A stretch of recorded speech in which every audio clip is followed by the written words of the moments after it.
Bryson Worrell. Again, just take questions from the media here. Just use your raise hand feature, and we'll go right to you. Stephen, go right ahead. Bryson, I mean, heck of a sixth inning for you. Let's talk first about that throw. I mean, that was pretty deep in center field. Did you think you had a shot at throwing him out and kind of take us through, lining up, trying to get behind that ball and unleashing that throw? Yeah, I knew I had the wind to my back there, so I had a little help. And I was hearing JC in right field just yell it, let it eat. So I just threw it as hard as I can. Then Ben made a heck of a play behind the plate there to scoop the short hop and make tag all in one play. So, I mean, it was well executed all the way around. We'll go next to Eric Gullickson, please. Yeah, Bryson, we hear about it all the time. Make a play on defense in one half of the inning and then a huge offensive play when you came up. Take us through that grand slam. That was a heck of a hit. Yeah, they had the momentum at the top of the sixth inning there after that grand slam. So that play was huge, getting the momentum back in our dugout. And then we battled with 2 outs there. We had two strike hits or 2 out hits there, a 2-out walk, and then got a swing off there. Back to Stephen for the next one. Bryson, when you make a play like that, you come back to the dugout from center field. Like, what's the emotion like in the dugout? And can you feel that kind of carry into the next offensive half inning? Yeah, definitely. Like I just said, they had all the momentum in their dugout there after they hit that grand slam. And after I made that play, guys were out there fist bumping, high fiving. And that definitely carries over to the offensive side. Any other questions for Bryson? Go back to Eric. He mentioned it with Coach in the last interview. How big is it for you guys to go into the winner's bracket and get a day off tomorrow as this tournament goes on here? I mean, it's huge. When you got to play back-to-back days here, it can be tough, especially in the heat. And some teams aren't really used to the heat. I know we are. We had that hot game last week at the 96, so it kind of definitely helped us out here. But getting that day off definitely helps rest your bullpen, gets the guys off their feet to rest and rehydrate and get you ready to go for the next game after. Okay, Bryson, thank you. Excuse you to the locker room. And questions for Zach, please. We'll go right to Stephen. Zach, first, congrats on your, I think, 4-game on base streak now. But no, I mean, heck of a game by you guys. And again, y'all keep finding ways to win. But the 6th inning, man, just take us through the emotions of that inning, going down, seeing Bryson's play, and then the go-ahead grand slam.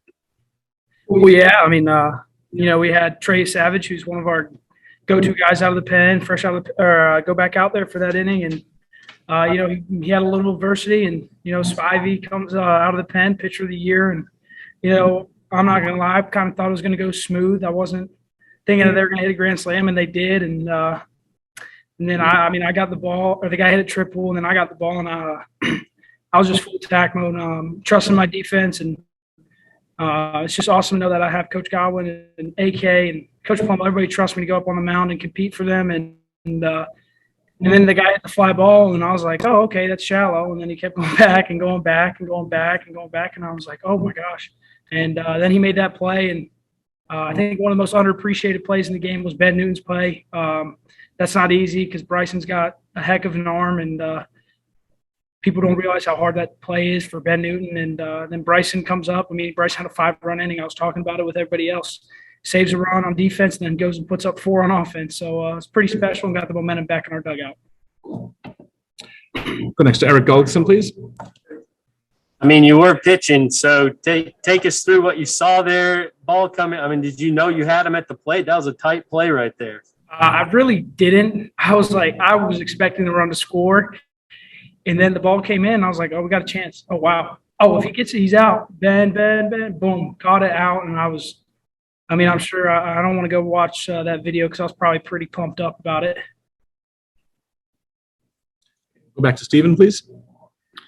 Zach, you guys didn't play well in the 1-8 game last year, at least to start the tournament. What does it mean to face some adversity, still find a way again to find a way to win in this first game? And it's just the way we've been playing these past few games. Not everything's gone our way. We've dealt with a lot of adversity. We talk about it all the time, and we've overcome a lot of adversity, and I think it's really showing. Winning that first game is also huge. Saves the bullpen, lets Ben Terwilliger get his feet back underneath him, lets Spivey get his feet back underneath him. You Savage, and it's huge just to regroup and get a good meal and get some beach time maybe, let loose and have a little bit of fun.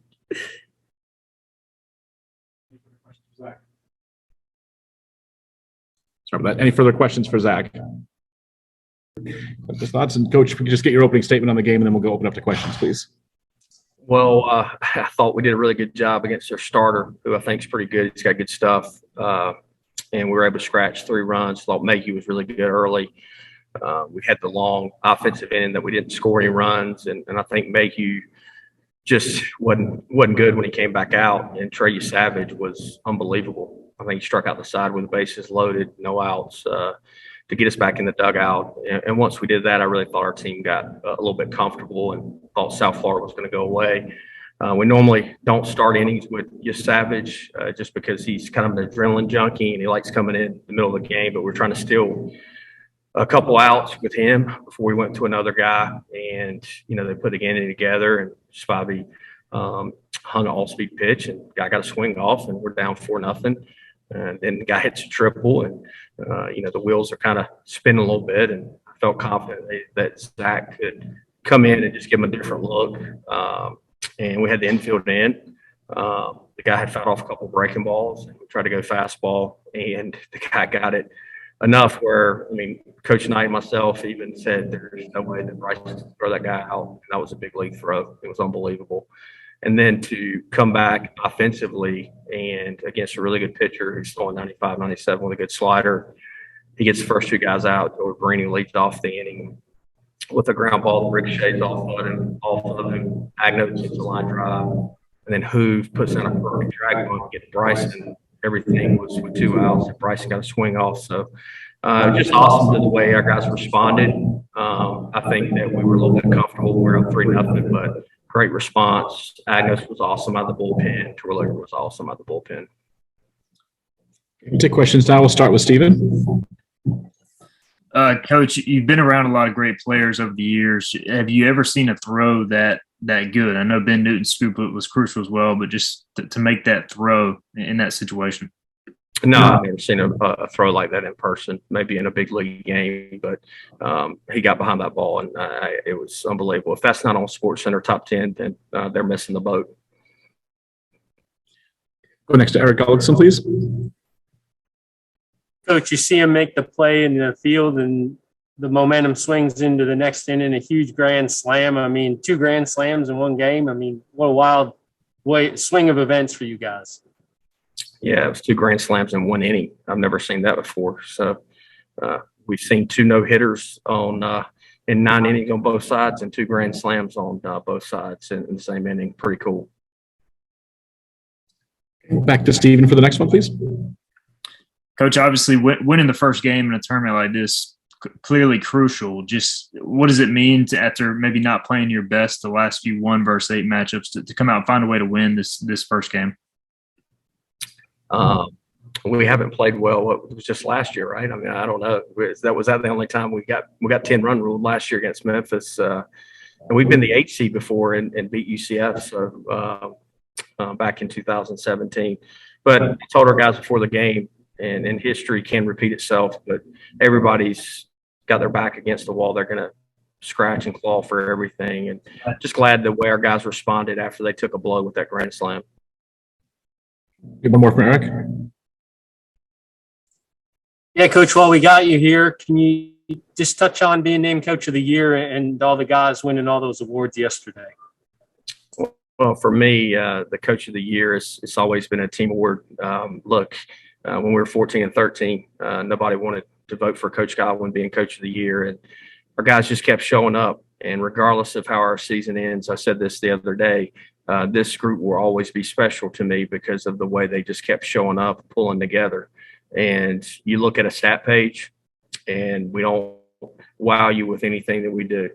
We're just solid, but the collective group is way more than the sum of the individual parts. I can tell you that. And it's been really neat. It's been fun for me to sit back and watch them to continue to show up and find different ways to win. And it's a different guy normally every day. We don't have the Gavin Williams or the Connor Norby or necessarily the Thomas Franciscos, but we have really good players, and they've bought into a selfless team concept, and they just continue to show up and continue to compete together and spend time with one another. So that's been really neat for me to see.